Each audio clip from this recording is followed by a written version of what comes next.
Along the picturesque banks of Africa's Lake Victoria, looks can be deceiving.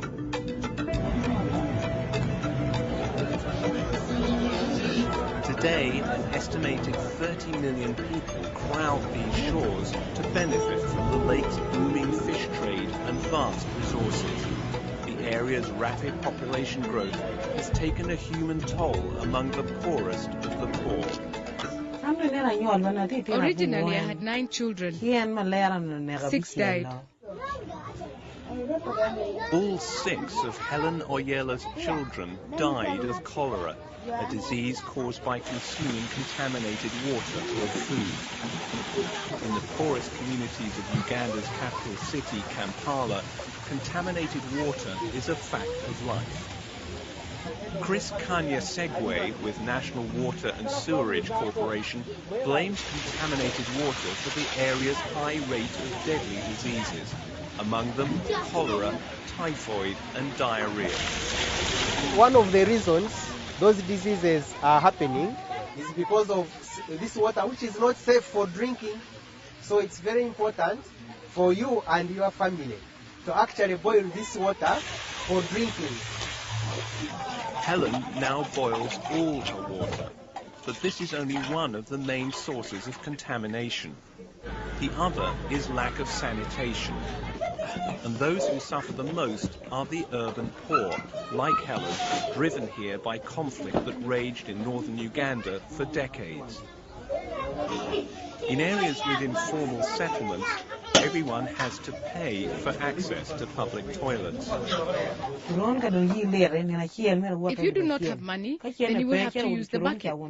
Like last month, I had stomach upset, and I had to use the bucket, then dump the waste into the water.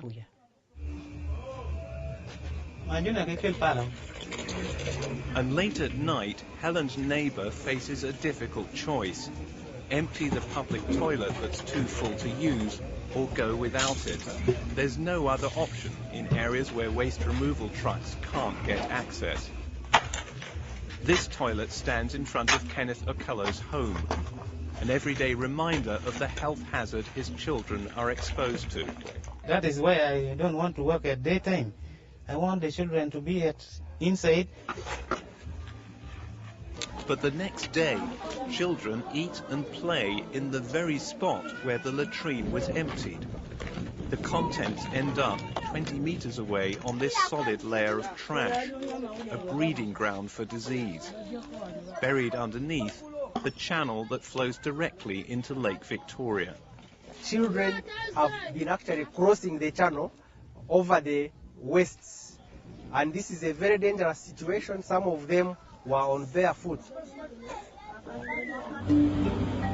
To monitor the impact of runoff, Chris and his team take water samples 6 days a week in an effort to better protect this vital lake.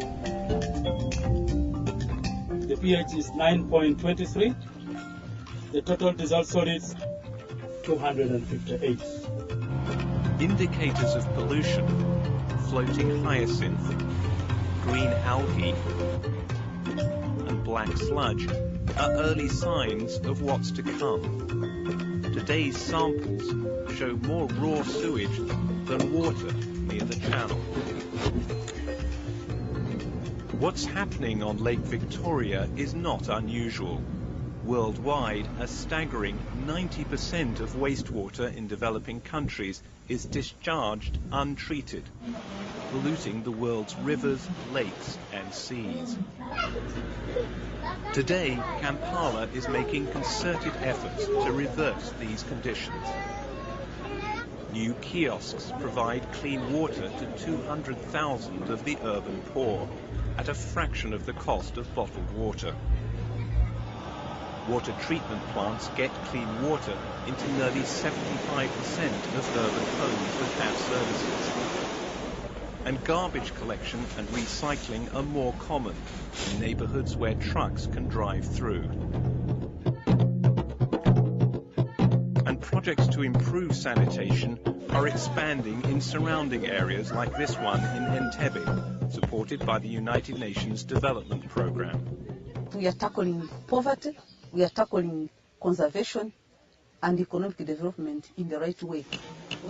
Margaret Tuhumwire with Entebbe Women's Association taught 3,000 locals how to use ecological sanitation toilets called eco-sands. This chamber is ready for emptying. Human waste is composted in containers, mixed with soil and made into fertilizer. It protects the environment and improves the health of locals, like Florence Ekello, a widow with 6 children.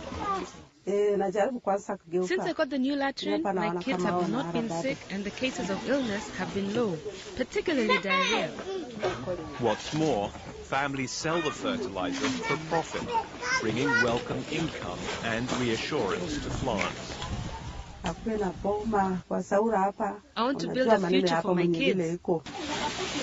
For Florence, her 6 children, and the millions who live on these shores of Lake Victoria, the future depends on access to clean water, adequate sanitation, economic resources, and biodiversity. Ugandans, we need to do enough to protect the natural resources around us so that people can benefit from them. Because water is life.